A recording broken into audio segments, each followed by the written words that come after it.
Good morning and welcome to ফোরলি। সকলকে স্বাগত জানাচ্ছি আজকের ব্লগে। আশা করি তোমরা সবাই খুব ভালো রয়েছো, আমরাও ভালো আছি। এই গোটা সপ্তাহটা সেরকম ব্লগ করে উঠতে পারিনি বিভিন্ন কারণে, তো সেই জন্যে আজকেই ভাবলাম যে বাড়িতে পুজোও রয়েছে, অন্নপূর্ণা পুজো, সেই জন্যে আজকের দিন থেকেই আবার রেগুলার হওয়া শুরু করি। গুড মর্নিং আমার তরফ থেকেও সকলকে গুড মর্নিং। সৌরভ যেরকমটা বললো যে হ্যাঁ পারিনি, কিছু কারণবশত পারিনি, আর কাউকে ভুলিনি আমরা, কাউকে না। সোমা দিদি ভাইয়ের কথা আমি সব সময় বলি, প্রিয়াঙ্কা, পারমিতা, শিলা দিদি ভাই, রোজ তোমাদের বিষয়ে কথা হয়, রূপা দিদি ভাই, সকলের কথা রোজ তোমাদের বিষয়ে কথা হয়। আমি কাউকে ভুলিনি গো, কাউকে না, আমি ভুলতেই পারবো না, কিন্তু কিছু কারণবশত ব্লগ দিতে পারিনি, আর সেই জন্য হয়তো তোমরা ভাবছো ভুলে গেছি, না না। আর সোমা দিদি ভাইয়ের সব মানে কমেন্টে লিখেছি তো, কয়েকটা হয়তো মিস হয়েছে, তাই তুমি ভাবছো তোমাকে ভুলে গেছি। না গো দিদি ভাই, কখনোই ভুলতে পারবো না, কাউকে না। নিজের ফ্যামিলি মেম্বারদের কখনো ভোলা যায়? আজকে অন্নপূর্ণা পুজো করবো বাড়িতেই করি, নিজের মতন করে দেখাবো কিরকম কি করি। আজ অন্নপূর্ণা পুজো, কাল রামনবমী, আমার এখন লেগে আছে। আর বাই দ্য ওয়ে, বেবোদের গতকাল মানে শুক্রবার স্কুল হয়ে সামার ভ্যাকেশন পড়ে গেছে। এখন বেবো বাড়িতেই বক বক বক বক করে একেবারে বলছে এই তো এবারে তোমাকে আমি ডিস্টার্ব করবো, এসব করছি। যাই হোক, ভালো। এখন পরপর সব পুজো আর্চা, অন্নপূর্ণা পুজো আমি বাড়িতে নিজের মতন করে করি, তারপর একটু আশেপাশে একটু প্রসাদ দিয়ে আসি সব। আজকে শুধু গানের ক্লাসটাই রেখেছি। অনেকদিন বাদে ব্লগ করতে আসলে আমি এটা ফিল করছি যে একটা জড়তা টাইপের আসে, প্রথম দিকটা। অনেকদিন কথা বলি না তো অন ক্যামেরা, সেই জন্য ওর মনে হয় প্রথমটা একটু জড়তা লাগে, তারপর করতে করতে ওটা আবার ইউজ টু হয়ে যায়। আমার নিজেরই যেরকম একটা ফিলিং হচ্ছে যে একটা যেন এই প্রথমবার করছি কাজটা, ওইরকম টাইপের।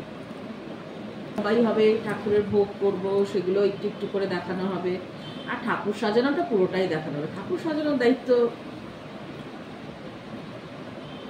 সৌরভ আর বেবর, পুজোর দায়িত্ব আমার। আর এমনিতেও এখন তো মানে পরপর আমাদের এই সপ্তাহটা পুরোটাই নিরামিষ, কিন্তু সৌরভ এখন খুব গুড বয় হয়ে গেছে, এই এক সপ্তাহে খুশি খুশি নিরামিষ খেয়ে নিচ্ছে। না, আমি তো বলেছি আগে, এই সব রিজন হলে আমি কোনো অসুবিধা নেই আমার খেয়ে নিতে।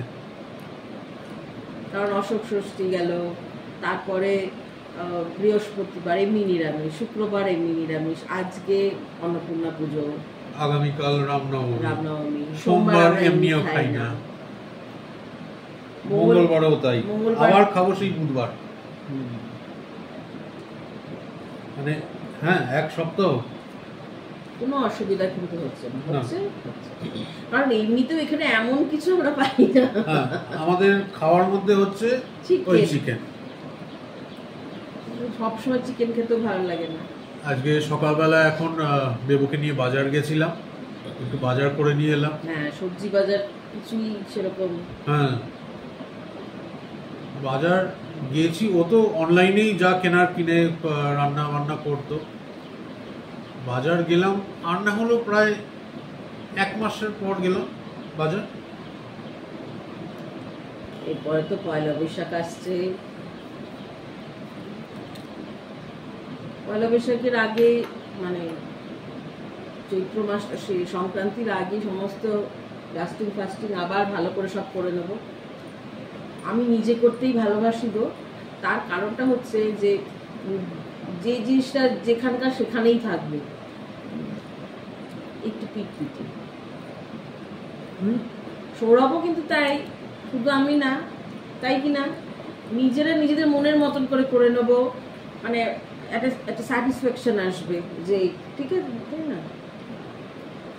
কারণ ঠাকুরের জায়গা হচ্ছে মেন জায়গা, যেটা আমাদের পরিষ্কার পরিচ্ছন্ন করতে হবে, সেইটা আমরা কাউকেই দেব, কারোর হাতে আমরা ছাড়বো না, কখনোই না।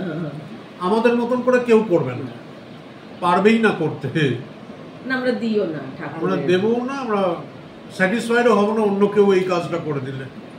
এমনিতেও আমার ডাস্টিং গুলোর দেখো, আমার আরো কেন ধুলো আসে জানো তো, এইদিকে ছাদ ওদিকে ছাদ, খোলা ওপেন ওদের টেরেস, এগুলো ও সব ধুলোগুলো না আসে না তো এতটা উঁচুতে অতটা ধুলো হওয়ার কথা না, কারণ এটা তো মেন রোড না, কিন্তু তবু হয় গো, ভীষণ ধুলো পড়ে। মানে এখন করলাম আধা ঘন্টার মধ্যে আবার ধুলো, বলো যে কতবার যে টেবিল মুছি না, চিন্তা করবে না, মানে ভাবা যায় না।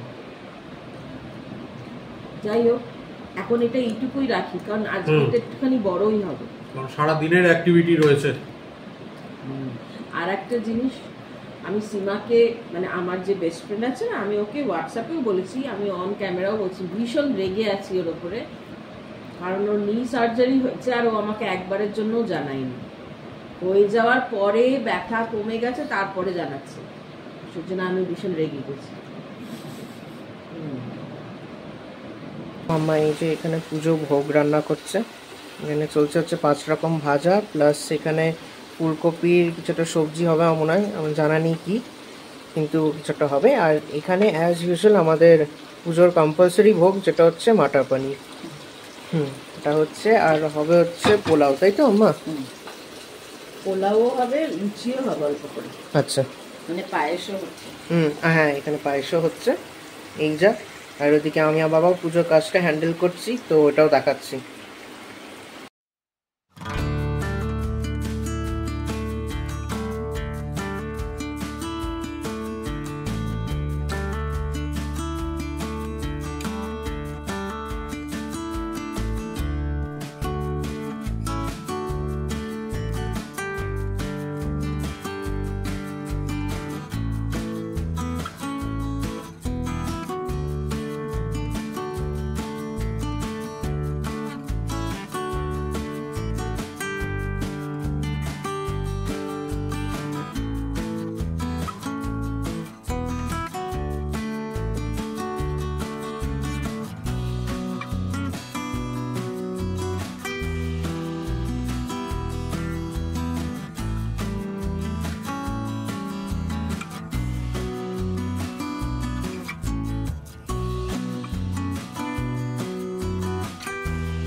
ঠাকুর সাজানো 90% কমপ্লিট, খালি যেটুকানি বাকি রয়েছে সেটা হচ্ছে শর্মিষ্ঠার ভোগ রান্না করা, রান্নাও প্রায় শেষের দিকে, আর খালি এখানে ঠাকুরের সামনে ভোগগুলো দেবে, দিয়ে ও পুজোয় বসে পড়বে। বাদ বাকি সব রেডি করে দিয়েছি, এদিককার রেডি আমি করে দিয়েছি, ওদিকের ঠাকুরের সমস্ত কিছু বেবো সামলে নিয়েছে। এই আর মিষ্টি ফল যেগুলো মানে দেওয়ার, সেগুলো তো একটা জায়গায় কেটে রাখা হয়েছে ফলগুলো, সেগুলোকে এবার ঠাকুরের সামনে আস্তে আস্তে রাখবো। আর এখানে ওই বরাবর কেসিদাস থেকে একটু মিষ্টি আনা হয়, সেই রাজভোগ আর কিছু মিষ্টি শর্মিষ্ঠা আনিয়েছে। পুরো ভোগটা সাজানোর পর একদম কমপ্লিট কি বলবো ডিশেসগুলোকে দেখানো হবে। হ্যাঁ সে তো 100 বার। আর ঠাকুরের কাছে সবার জন্য প্রার্থনা করব যাতে সবার খুব ভালো কাটে, সবাই খুব ভালো থাকে, সুস্থ থাকে, সেই জন্যে প্রার্থনা ঠাকুরের কাছে।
আরতি করেছি, আরতি তোমাদেরকেও দিলাম দিয়া। ঠাকুর সবার ভালো করুক, মা সকলকে ভালো রাখুক, সবার ভালো করুক।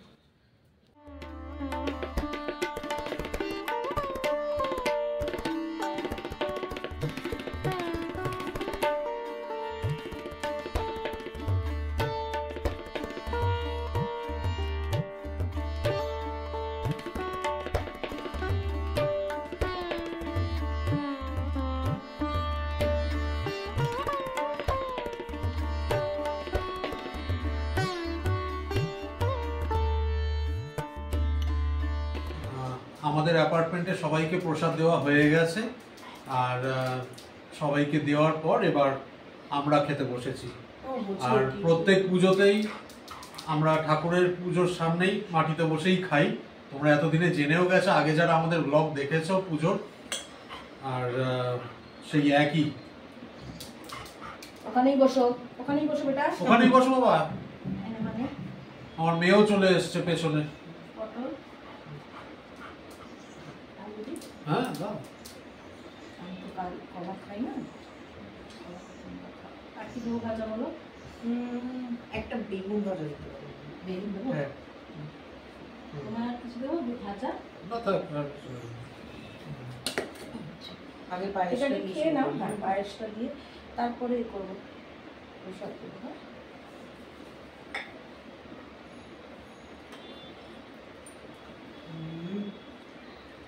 মানুষের পায়েসটা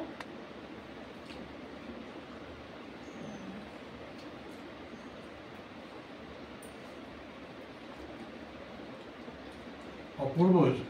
আমাদের কেয়ারটেকারের একটা ছোট্ট বাচ্চা আছে, মেয়ে, ওকে সবার আগে দিলাম, তারপর সবাইকে দিচ্ছি। ভোগের কোনোদিনও কোনো জায়গার ভোগের রিভিউ হয় না, এটারও হয় না, কিন্তু একটাই কথা বলবো, অসাধারণ খেতে হয়েছে।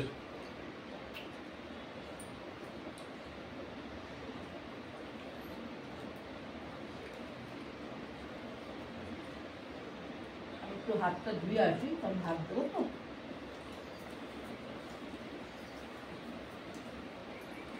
আগে ঠাকুরকে দিতে দিচ্ছি, একটু একটু করে দিয়ে দিই বলো। যেমন ধুতে দেখো আমি একটু হাতটা ধুয়ে আসছি। হ্যাঁ, পুরো হাত চেক চেক করছে। সেরকম দিলে না।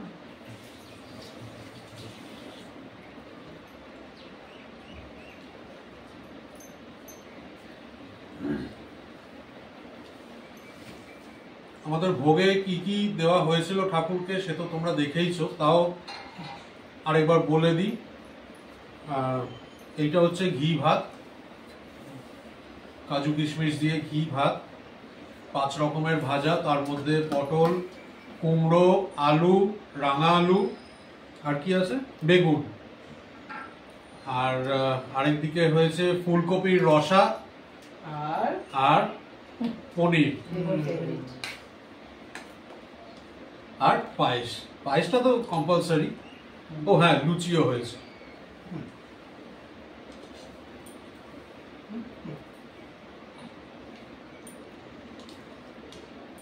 দুবেলারই একই খাবার আমাদের, দারুণ খাবার।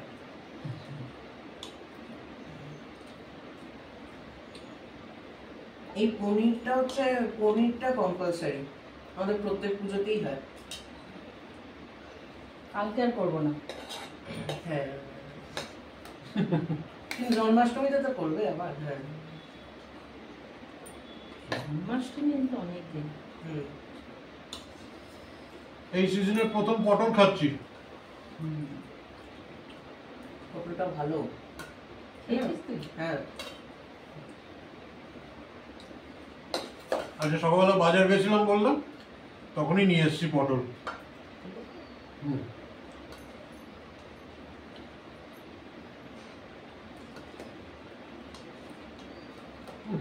অপূর্ব অপূর্ব। তো টেস্ট করার কোনো ব্যাপার নেই।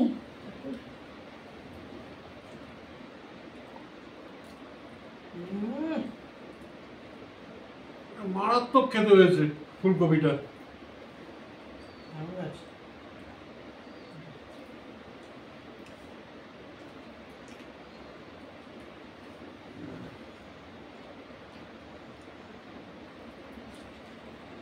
ভোগের কিন্তু একটা আলাদাই টেস্ট হয়, তাই না? যেখানেই খাও, যার বাড়িতেই খাও, নিজের বাড়িতে খাও, ভোগের একটা আলাদাই, ঠাকুরকে দেওয়ার পরে গন্ধটাই একটা আলাদা। দারুণ হয়েছে।